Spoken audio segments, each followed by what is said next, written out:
जय हिंद दोस्तों। आज के इस लेक्चर में हम लोग समझेंगे वास्तविक संख्या की प्रश्नावली नंबर 1.1 जो कि क्लास 10th के लिए बहुत ही इंपॉर्टेंट होने वाली है। इसमें सभी क्वेश्चंस को सॉल्व करवाए जाएंगे। प्लीज़ आप लोग ध्यानपूर्वक देखिएगा। इसमें प्रश्न नंबर 1 कहता है कि यूक्लिड विभाजन एल्गोरिथ्म की सहायता से HCF फाइंड कीजिए, यानी कि हाईएस्ट कॉमन फैक्टर, यानी कि महत्तम समापवर्तक, यानी कि मस फाइंड करना है। ठीक है ना। तो ध्यान दीजिएगा, यूक्लिड विभाजन एल्गोरिथ्म हमने आप लोग को बताया था कुछ ऐसा, a is equals to b q plus r, जहां पर r की वैल्यू कितना होना चाहिए, या तो 0 से बड़ा होना चाहिए या 0 के बराबर होना चाहिए, या फिर b से छोटा होना चाहिए। अब ये किस कंडीशन में, मान लीजिए कि हमारे पास 10 है, अगर इसको हम 3 से डिवाइड करेंगे तो हमारा क्या होगा, 3 बार जाएगा, 3 3 जा 9, तो शेषफल कितना बचा 1। अगर ये हमारा a है, ये b है, ये q है और ये r है, तो इस सिचुएशन में क्या होगा, अगर मुझे 10 फाइंड करना है, अगर 10 हमको कैसे प्राप्त होगी, जब 3 को 3 में गुणा कराएंगे, 3 3 की 9 और प्लस में शेषफल जोड़ेंगे तब। तो हम 10 को लिख सकते हैं 3 × 3 यानी 3 × 3 प्लस में जो शेषफल बचा है 1, ये वाला। तो जो 1 की वैल्यू है यहाँ पर दिख रही है कि जो हमारा v है यानी इससे छोटा होना चाहिए, यानी कि जो b है जिसको माने हैं इससे छोटा होना चाहिए।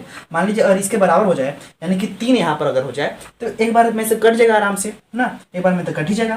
तो यहाँ पर कम से कम जो शेषफल की जो वैल्यू होता है जिसे भाग दे रहे हैं उससे छोटा होना चाहिए, यानी कि b से छोटा होना चाहिए हमारी ये। तो देखिए अगर a b और q और r इसको माने हैं तो a इक्वल टू हम क्या लिख सकते हैं, a is equals to b q, यानी कि b में q का गुणा, यानी कि बी क्यू प्लस r यानी कि शेषफल, ये चीज। तो यही हमारे क्या है, यही हमारी यूक्लिड विभाजन एल्गोरिथ्म है। जो r की वैल्यू होती है, r की वैल्यू कितना होना चाहिए, या तो 0 होना चाहिए, यहाँ पे r यानी कि शेषफल या तो 0 कर दो, पूरा काट के 0 कर दो, या तो फिर इससे छोटा होना चाहिए। इससे छोटा क्या हो सकता है, इससे छोटा 1 हो सकता है, इससे छोटा 2 हो सकता है, 3 से छोटा 2 हो सकता है, 1 हो सकता है, 0 हो सकता है ना, इतना होना चाहिए। ठीक है ना। आप लोग को यूक्लिड विभाजन एल्गोरिथम में यही बताए थे। अब इसी की सहायता से हम फाइंड करेंगे HCF यानी कि हाईएस्ट कॉमन फैक्टर। तो आप लोग ध्यानपूर्वक देखें, यहाँ पे क्या करेंगे, हम फर्स्ट क्वेश्चन को सॉल्व करेंगे, इसके बाद सेकंड और थर्ड आपको करना है। ध्यान दीजिएगा, हमारे पास 135 और 225 दिया गया है, तो जो बड़ा वाला रहेगा इसको अंदर रखेंगे, छोटा वाला को बाहर रख देंगे। ओके, छोटा वाला को बाहर रखना है। इसमें देखिए बड़ा वाला अंदर रहेगा, छोटा वाला बाहर। इसमें देखिए बड़ा वाला ये वाला है, तो ये इसको अंदर रखेंगे, छोटा वाला बाहर रखेंगे। तो इस सिचुएशन में इसको हम डिवाइड करेंगे तो क्या होगा, ये क्लास 2 के भी बच्चे कर लेंगे आराम से। तो आप लोग 10 में पढ़ते हैं, ध्यान दीजिएगा, ये एक बार में कितना हो जाएगा 135, घटाइए 5 में से 5 गया 0, 12 में से 3 गया 9, 90 बचा। ठीक है ना। तो 90 अब कह रहा है इससे कि बेटा जब तुम इसको यानी इसको काट पीट करके यहाँ डिवाइड नहीं कर पाए, यानी कि 0 नहीं ला पाए, तो अब हम तुमको काटेंगे, यानी कि 90 135 को काटेगा। तो 135 को 90 काटेगा, तो 90 135 को काटेगा, 2 बार में तो नहीं जाएगा, क्योंकि 90 दूना 180 होता है, तो 180 से ये छोटा है ना, इसलिए कम से कम एक बार जाएगा। तो 90 1 जा 90, यहाँ पर घटाइए तो 45 बचा, 14 45। अब देखिए 45 इससे कह रहा है कि बेटा तुम भी नहीं काट पाए 135 को, यहाँ पर 0 नहीं ला पाए, तो अब हम तुमको काटेंगे। तो 45 अब 90 को काटेगा ना। तो देखिए 45 दूना क्या हो गया 90, यानी कि 2 बार में कटा, यहाँ पर शेषफल कितना बचा 0। तो इस सिचुएशन में यानी जिस संख्या से कट पीट करके 0 आ जाए, जिस संख्या से कट पीट करके 0 आ जाए, वही संख्या इन दोनों का यानी कि इन दोनों का HCF हुआ, यानी कि जिससे कट पीट 0 आया वही हमारा क्या हुआ HCF। तो HCF कितना हो गया 45 यहाँ पे। अब इसको यूक्लिड विभाजन के रूप में लिखना है, इस रूप में अगर लिखना चाहते हैं तो आप लोग ऐसे लिख सकते हैं। 225 को कैसे लिख सकते हैं, 225 को आप लोग लिख सकते हैं 135 गुणा 1 प्लस ये वाला 90। ओके, अब 135 को लिख सकते हैं, यानी कि 135 को हम लिख सकते हैं 90 × 1, 90 गुणे 1 प्लस में कितना 45, यानी 45। 90 को हम लिख सकते हैं 45 गुणे 2, यानी कि 45 गुणे 2 प्लस में कितना ये 0, यानी कि जिस संख्या से कट कर 0 आया ना, तो इसको हम क्या बोलेंगे, ये हमारा HCF हो गया। HCF कितना हो गया 45, इस तरह से ना। या तो फिर आप ऐसे लिख सकते हैं या तो फिर ऐसे लिख सकते हैं, दोनों में से कोई भी कंडीशन आप फॉलो कर सकते हैं, लेकिन इतना करके आप ऐसे कर देंगे तो बहुत अच्छा रहेगा, एग्जामिनर ढंग से नंबर देंगे आपको। सेकेंड क्वेश्चन कह रहा है कि दर्शाइए, दर्शाना है आपको, क्या दर्शाना है कि कोई भी धनात्मक विषम पूर्णांक, कोई भी धनात्मक होना चाहिए और विषम पूर्णांक। विषम का मतलब जो 2 से कटे नहीं, जब 2 से नहीं कटता है उसको विषम संख्या कहते हैं। ठीक है ना। देखिए जैसे 9 है, 9 क्या है ये धनात्मक भी है यानी धन में है, और विषम भी है। विषम की मतलब कि 2 से नहीं करता है, करता है क्या, नहीं करता है। तो वही दर्शाना है कि कोई भी धनात्मक विषम पूर्णांक 6q + 1, 6q + 3 और 6q + 5 के रूप में हम लिख सकते हैं। इस रूप में हमको दिखाना है कि हम कोई भी धनात्मक विषम पूर्णांक को इस रूप में लिख सकते हैं। ओके, तो ध्यान दीजिएगा, हम सबसे पहले मान लेते हैं कि हमारे पास धनात्मक विषम पूर्णांक क्या है, a है। तो माना धनात्मक विषम पूर्णांक हमारे पास क्या है, माना कि a है। ओके, इसके बाद b = हमारा 6 दिया गया है। b के स्थान पर क्या है, 6 है। b = 6 है। तो कैसे पता चला कि ये b है, कैसे चला पता? तो क्या करेंगे कि सबका तुलना यूक्लिड विभाजन एल्गोरिथम से करने पर। ओके, तो a = bq + r हमारी यूक्लिड विभाजन एल्गोरिथम है। इससे जब तुलना करेंगे तो क्या होगा हमारा ना, जब तुलना करेंगे तो हमारा b के स्थान पर क्या है, देखिए bq यानी कि 6q b के स्थान पर क्या है, 6। तो हमारे b = 6 ये दिया है, ये क्या है, दिया है। ओके, इतना बात समझ में आया, कोई दिक्कत नहीं हुई होगी। और इस सिचुएशन में r की वैल्यू कितनी होनी चाहिए, b से छोटा होनी चाहिए। हमने आप लोगों को बताया है कि r की वैल्यू यानी कि रिमाइंडर, यानी कि अगर ये हमारा a है, ये b है, ये q है और ये r है ना, तो इस सिचुएशन में हम क्या करेंगे, a = क्या लेते हैं, bq + r यानी शेषफल। तो r की वैल्यू कितना होना चाहिए, तो b से छोटा होना चाहिए। तो b कितना हमारा है, अगर यहाँ पर 6 है तो इससे छोटा क्या होगा, या तो 5 हो सकता है, या तो 4 हो सकता है, या तो 3, या तो 2, या तो 1, या तो 0, इन लोगों में से कोई हो सकता है, यानी कि इतना से नीचे होना चाहिए। तो b का 0 यहाँ पर 6 है ना, तो रिमाइंडर यानी कि जो r की वैल्यू कितना होना चाहिए, r की वैल्यू होना चाहिए 0, 1, 2, 3, 4, 5, इतना में से कोई भी होना चाहिए, नहीं मतलब इतना तक होना चाहिए अगर b इतना है तो।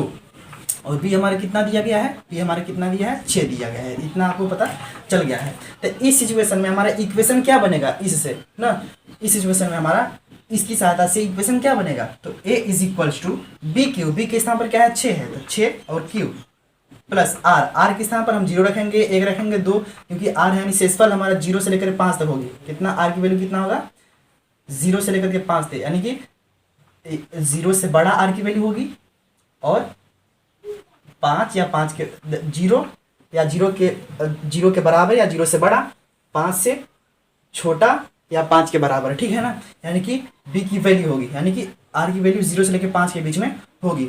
तो देखिए 6q यानी 6, b के स्थान पर हमारा क्या है, 6 है, तो 6 हमने रख दिया, प्लस r की वैल्यू क्या है, 0 ना।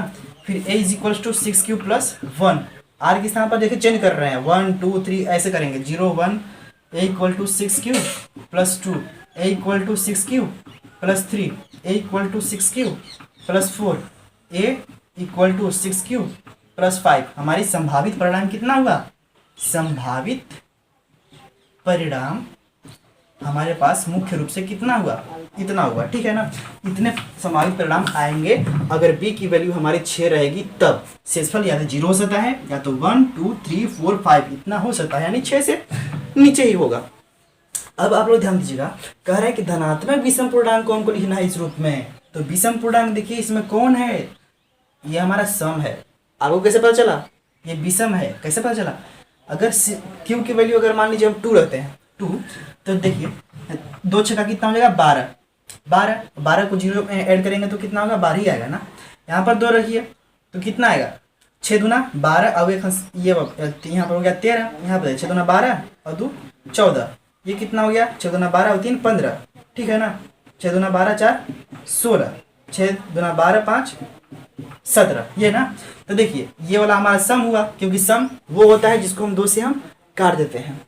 ये विषम हुआ कि 2 से नहीं करता है, ये सम हुआ, ये सम हुआ, ये विषम हुआ, ये विषम हुआ, ये विषम हुआ। इतना बात समझ में आया, यानी कि विषम कौन सा हुआ, एक ये हुआ, एक ये हुआ, एक ये हुआ ना, हुआ कि नहीं।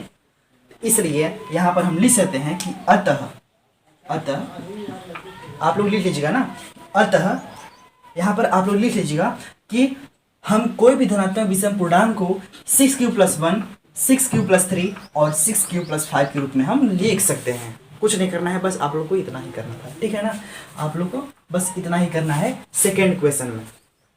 ओके, इसके बाद थर्ड क्वेश्चन की ओर बढ़ते हैं। थर्ड क्वेश्चन कह रहा है कि किसी भी परेड में 616 सदस्य वाली सेना की एक टुकड़ी को 32 सदस्यों वाली सेना की एक आर्मी बैंड के पीछे मार्च करना है। आर्मी बैंड का मतलब ये हुआ कि जो आर्मी लोग जो परेड करते हैं ना, तो आगे मान लीजिए बैंड लेकर के आगे चल रहे हैं और पीछे से सेना लोग आ रहे हैं, तो वही कह रहा है कि 32 सदस्य वाली सेना की एक आर्मी बैंड के पीछे एक 616 सदस्य वाली सेना की टुकड़ी को मतलब मार्च करना है। तो दोनों समूहों को समान संख्या वाले स्तंभों में मार्च करना है। तो उन स्तंभों की अधिकतम संख्या क्या होगी? अधिकतम संख्या की जब बात करती है तो आप लोगों को समझना है यहाँ पर मसा ज्ञात करना है, ठीक है ना। HCF अगर यहाँ पर न्यूनतम होता है तो लसव होता है, ओके। यहाँ पर अधिकतम कर रहा है इसलिए यहाँ पर HCF फाइंड करना है कि अधिक से अधिक यानी एक लाइन में कितने सेना आ सकते हैं। देखिए 616 सदस्य हैं, उतना सेना है, 616 वाले सदस्य है, इतना सेना है। अब सेना को मतलब कितने कितने बराबर भागों में सभी लाइन में बांटा जा सके, ये कहने की कोशिश कर रहा है। कितने कितने लोग यानी आर्मी की सेना बराबर लाइन में इस क्रम में और इस क्रम में आ जाए, यानी बराबर होना चाहिए। मान लीजिए हमारे पास अगर मान लीजिए 9 आदमी है तो इसको हम 3-3 के क्रम में ऐसे हम बांट सकते हैं, ऐसे 3 यहाँ 3 यहाँ 3 यहाँ भी 3-3-3 इस तरह से ना। ये तो इसी क्रम में कह रहा है कि मान लीजिए जो आर्मी बैंड वाले यहाँ पर बजाते हुए आगे बढ़ रहे हैं, आर्मी बैंड वाले यहाँ पे आगे बढ़ रहे हैं बजाते हुए, और इसके पीछे क्या करना है कि बराबर संख्या में सेना को मार्च कराना है। तो बराबर यानी कितने लोग बराबर संख्या में ये पीछे चलेंगे, इसके बस यही आप लोगों को बताना है कि यहाँ पर देखिए आर्मी बैंड वाले आगे बढ़ रहे हैं। यहाँ पे जो आर्मी जो बैंड बजाते हुए जो आगे बढ़ते हैं उन लोग के पीछे हमारे सैनिक जो है उसको मार्च करना है, यानी कि चलना है पीछे ना। तो इस सिचुएशन में क्या करेंगे, ये आगे तो बढ़ रहे हैं लेकिन यहाँ सैनिकों की संख्या हमारे 616 है। कितना है? 616 है। अब 616 को कितना बांटा जाए प्रत्येक लाइन में ना कि समान संख्याएं बट जाएंगे, इसमें भी समान संख्या में वो आ जाएंगे। बस यही करना है, इसमें कुछ नहीं करना है। तो इसके लिए अधिकतम कह रहा है, अधिकतम कितना होना चाहिए लोगों की मतलब संख्या ना, अधिकतम कह रहा है। तो इसका मतलब कि दोनों का हम HCF फाइंड करेंगे, HCF फाइंड करेंगे तो आपको जो वैल्यू प्राप्त होगी ना वही हमारी अधिकतम संख्या होगी। देखिए 616 और 32 है, देखिएगा हमारे पास 616 सदस्य हैं, इसको हम 32 से डिवाइड करेंगे, एक बार में जाएगा 32, यहाँ बचा कितना 11 में से 2 गया तो 9, यहाँ पर 5 बचा, 5 में से 3 गया तो 2, यहाँ पर 6 यानी कि 296। ओके, अब देखिए 32 का फिर कीजिए कितना बढ़ जाएगा लगभग। अब देखिए 9 बार में कितना जाएगा, 9 दूना 18 का 8 हासिल 1, 9 तियां 27 और 1 28, इतना हुआ ना। 16 में से 8 गया तो 8, केवल 8 बचा। अब देखिए अब शेष पर हमारे कितना बच गया 8। अब 8 इसको डिवाइड करेगा 32 को, तो 32 यहाँ पर लाइए तो 8 चौका 32, यही ना जी, 0 बचा। यानी कि HCF ऐसे ही निकालते हैं तो हमारी जो HCF हो गई कितना हो गई 8 हो गई, यानी कि 8 लोग अधिकतम कितना संख्या होगी, तो उन लोगों का अधिकतम संख्या कितना होगी 8 होगी, यही हमारी आंसर होगी, ठीक है ना। अधिकतम संख्या कितनी होगी 8 होगी, यानी कि आर्मी बैंड वाले अगर आगे चल रहे हैं तो इस सिचुएशन में 8 की ये 8 लोग मतलब पीछे चलेंगे तो बराबर भागों में बट जाएंगे, ठीक है ना। इसको नोट कीजिए, इसके बाद हम अब आगे बढ़ते हैं। दोस्तों अब ध्यान दीजिएगा, मेरे पास क्वेश्चन नंबर 4 कह रहा है कि यूक्लिड विभाजन प्रमेयिका का यूज करके दर्शाइए कि किसी भी धनात्मक पूर्णांकों का जो वर्ग होता है ना वो किसी भी पूर्णांक संख्या m के लिए 3m या 3m+1 के रूप में होता है, इस रूप में होता है ना। किसी भी धनात्मक पूर्णांक का वर्ग हमको दिखाना है, दर्शाना है। तो आप लोग ध्यानपूर्वक देते रहिएगा। हम क्या करेंगे कि सर्वप्रथम मान लेंगे, माना हमारे पास धनात्मक पूर्णांक संख्या, माना कि धनात्मक पूर्णांक संख्या क्या, धनात्मक पूर्णांक संख्या हमारे पास क्या है, a है, ठीक है ना, a है। अब क्या करेंगे, हमारे पास b इक्वल टू दिया गया है 3, b इक्वल टू कितना दिया गया है 3, तो हमें 3 कैसे पता चला, तो हमने तुलना किया है a is equal to b q plus r के साथ तुलना किया है। तो देखिए बी क्यू यानी कि 3 है, बी के यहाँ पर क्या है 3 है, यहाँ पर हमने 3 फाइंड किया है, ठीक है ना। तो बी इक्वल टू क्या हो गया 3। अब इस सिचुएशन में आर की वैल्यू कितनी होगी, तो आर की वैल्यू बी से हमारा छोटा होता है। आप लोगों को बताया है कि 0 या 0 के बराबर या 0 से बड़ा हो सकता है आर की वैल्यू, और बी से हमेशा छोटा होता है। हमने आप लोग को बताया है आर की वैल्यू इतना के बीच होता है। तो बी हमारा क्या है, बी के स्थान पर यहाँ पर 3 है, तो 3 से छोटा हो सकता है, 3 के बराबर नहीं, 3 से छोटा। तो क्या हो सकता है 0 और 3 के बीच में, तो 0, 1 और 2 हो सकती है, इतना आर की वैल्यू, यानी कि 0, 1 और 2 हो सकती है, ठीक है ना। अब इस सिचुएशन में देखते हैं हम इससे कंपेयर जब कराएंगे तो हमारा क्या होगा ना, तो हमारा होगा a इज इक्वल्स टू क्या, a is equals to b q plus r, b के स्थान पर क्या है 3 है, 3 क्यू प्लस आर के स्थान पर एक बार 0 रखेंगे, एक बार 1, एक बार 2, 0। अब A is equals to 3q plus 1 हो गया, ए इक्वल टू 3q प्लस 2 हो गया। हम देखिए एक बार हम r की वैल्यू 1 रखेंगे, एक बार r की वैल्यू 0 रखेंगे, एक बार r की वैल्यू 2 रखेंगे, ये चीज़ ना। अब क्या करेंगे, कह रहा है कि इसका वर्ग करने के लिए कह रहा है कि धनात्मक पूर्णांक का वर्ग जब करेंगे तो हमारा इस रूप में आना चाहिए। तो तीनों का वर्ग कर दीजिए बारी बारी से। तो पहले हम इसका वर्ग करते हैं ना, यानी कि 3q का हम करेंगे स्क्वायर। तो 3q इक्वल टू, इसको हम कैसे करेंगे, 3 जा 9q स्क्वायर। इसमें से हम 3 कॉमन ले सकते हैं, 3 इंटू 3q स्क्वायर, इसको हम ऐसे लिख सकते हैं कि नहीं लिख सकते हैं। अब कह रहा है कि किसी भी पूर्णांक संख्या को हम m मान लेंगे, यानी जो पूर्णांक संख्या ये आई है 3 के साथ, इसको हम m मान लेंगे ना। तो हमारा क्या हो गया 3m। तो इसको हमने जब m माना तो इस तरह से हमारा आ गया ना। तो एक चीज़ हमको दर्शाया गया कि हमारा 3m आ सकता है। अब देखिएगा इसका वर्ग करेंगे, इसका जब वर्ग करेंगे तो क्या होगा 3q प्लस 1 का स्क्वायर। अब देखिए a प्लस बी का होल स्क्वायर जो फार्मूला होता है, इसको आप लोग याद कर लीजिएगा, a square plus b square plus 2ab, यानी कि 3q का स्क्वायर यानी कि a स्क्वायर हो गया, प्लस बी स्क्वायर यानी कि 1 का स्क्वायर, प्लस 2ab यानी 2 इंटू a के स्थान पर क्या है 3q है, 3q प्लस इंटू b का स्थान पर क्या है 1 ना, यानी 2 गुणे 3q गुणे 1। अब क्या करेंगे 3 3 जा 9q स्क्वायर प्लस 1 का स्क्वायर 1 हो गया, प्लस 3 दूना 6q हो गया। ओके अब क्या करेंगे, इसको हम इधर ले आते हैं। तो 9q square plus 6q plus 1, इसमें देखिए क्या कॉमन है, इसमें कॉमन क्या है, तो इसमें कॉमन है 3। जब 3 कॉमन लेंगे तो यहाँ पर बचेगा 3q स्क्वायर प्लस यहाँ पर 3q, यहाँ पर 2q प्लस में ये बाहर 1 बच गया। अब कह रहा है हम इसको हम यम मान सकते हैं, कह रहा है कि किसी तरह का पूर्णांक संख्या के लिए इसको यम मान लीजिए। तो यहाँ पर 3 और m प्लस 1 हो गया, ठीक है ना। तो इस तरह से भी हम लिख सकते हैं 3m प्लस 1। अब इसको भी देख लीजिए एक बार करके। तो इसके लिए हमारा क्या होगा, इसके लिए होगा यहीं पे कर देते हैं ना। इसका जब वर्क करेंगे तो क्या होगा, इसका वर्क करेंगे तो a square plus b square यानी कि 3q का होल स्क्वायर यानी a square plus b square यानी 2 का स्क्वायर प्लस 2ab यानी 2 इंटू 3q इंटू 2, यही ना जी। देखिए 3 3 जा 9q स्क्वायर प्लस 4 प्लस 3 दूना 6 दूना 12q, इसमें से इसको इधर कर लेंगे क्या होगा 3q square plus 12q plus में 4 को हम लिख सकते हैं 3 प्लस 1 लिख सकते हैं, 4 को इस तरह से हम लिख सकते हैं ना। 3 अवयव कितना 4 हो सकता है। इसमें से देखिए 3 कॉमन है, पूरा में से इतना में से 3 कॉमन है, तो 3 कॉमन निकालेंगे तो क्या होगा, यहाँ पर होगा q स्क्वायर, सॉरी यहाँ पर 9 था ना जी, यहाँ पर हम 9 लिख देंगे ना। तो यहाँ पर बचेगा 3q स्क्वायर प्लस यहाँ पर 4q प्लस 1 प्लस बाहर में 1। ओके अब पूरे को इतना का मान लेंगे हम m मान लेंगे, तो 3m प्लस 1 इस तरह से हमारा आ गया 3m प्लस 1 3m प्लस 1, यहाँ 3m इस तरह से लिख सकते हैं कि यूक्लिड विभाजन एल्गोरिथम की यूज करके हम दर्शा दिए हैं कि किसी पूर्णांक संख्या के लिए ना जो पूर्णांक संख्या का जो वर्ग होता है 3m या 3m प्लस 1 के रूप में होता है। यह चीज़ हमने दर्शा दिया है, यहाँ पर आप लोग लिख सकते हैं। अब देखिएगा नेक्स्ट क्वेश्चन कह रहा है कि धनात्मक पूर्णांक का जो घन होता है 9m प्लस 1 9m प्लस 8 होता है, इसके रूप में होता है। तो हम क्या करेंगे कि हम मान लें कि कोई भी धनात्मक पूर्णांक संख्या हमारे पास क्या है a है, ये चीज़ ना हम मान लिए कि हमारे पास क्या है धनात्मक पूर्णांक संख्या a है, इतना बात आपको मानना है। अब देखिए b के स्थान पर क्या दिया गया है, b के स्थान पर कितना है 9 है, कितना है 9 है ना जी। अब क्या करेंगे, जब 9 है तो r की वैल्यू कितना हो सकती है 0 1 2 3 4 5 6 7 तक हो सकती है। r की वैल्यू हमेशा b से छोटा होता है, b का मतलब कि 9 से छोटा होता है, और एक 8 भी 8 इतना तक होता है, ठीक है ना। यानी 9 से छोटा क्या होता है 0 से लेकर के 8 तक। अब क्या करेंगे, जब इसका तुलना हम कराएंगे a is equals to b q plus r के साथ, ये यूक्लिड विभाजन एल्गोरिथम से, तो हमारा क्या क्या संभावित परिणाम होगी, तो a is equals to b q, b का मतलब का 9q प्लस आर, आर का मतलब 0। एक बार आएगा a is equals to 9q plus 1, a is equals to 9q plus 2, a is equals to 9q plus 3, a is equals to 9q plus 4, a is equals to 9q plus 5, a is equals to 9q plus 6, a is equals to 9q plus 7 और a is equals to 9q plus में 8। ये चीज़ आएगी ना, इतना हमारी संभावित परिणाम रहेगी इसकी। अब क्या करेंगे, इसका घन करने के लिए कह रहा है, घन का मतलब कि इसका घन करना है ना।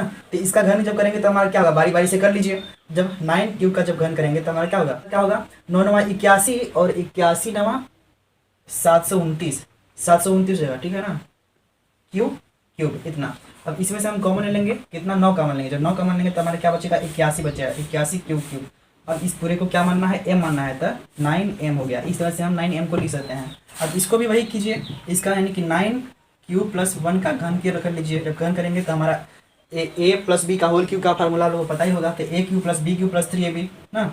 ऐसे a क्यूब यानी कि 9 क्यूब का whole cube plus b cube यानी कि 1 का whole cube plus 3ab, 3a square b यानी कि 3a स्क्वायर b यानी कि 9 क्यूब का स्क्वायर और b का यानी कि 1 प्लस 3ab स्क्वायर यानी कि 9 क्यूब इंटू 1 का स्क्वायर। ऐसे इसको सॉल्व करेंगे तो क्या होगा हमारा, इसका हो जाएगा 9, इसको हम लिख सकते हैं 9 और 9 का स्क्वायर क्यूब प्लस 1 प्लस इसको हम लिख सकते हैं 9 तियाँ 27 क्यूब स्क्वायर प्लस इसको लिख सकते हैं 9 तियाँ 27 डायरेक्ट लिख सकते हैं ना जी, कोई दिक्कत नहीं हो रहा होगा इसमें देखिए हम क्या करेंगे ना कि एक कोने बदल देते हैं। तो 9 इंटू 9 स्क्वायर क्यूब प्लस में 27 क्यूब स्क्वायर प्लस में 27 प्लस में ये वाला 1 उधर यहाँ पे देखिए 9 का मान लीजिए। इसमें से 9 का मान लेंगे तो हमारा क्या होगा 9 स्क्वायर क्यूब स्क्वायर प्लस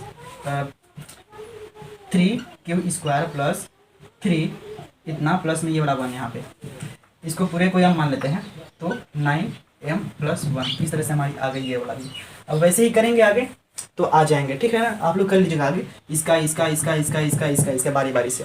तो आज की इस लेक्चर में हम इतना रहने देते हैं, तब तक के लिए धन्यवाद। अगर कोई और टॉपिक पे आप लोग को वीडियो चाहिए तो प्लीज़ कमेंट जरूर कीजिएगा, और चैनल पर अगर नए हैं तो प्लीज़ सब्सक्राइब कर लीजिएगा। मेरे इस मेहनत के लिए छोटी सी लाइक जरूर कर दीजिएगा, ठीक है ना दोस्तों।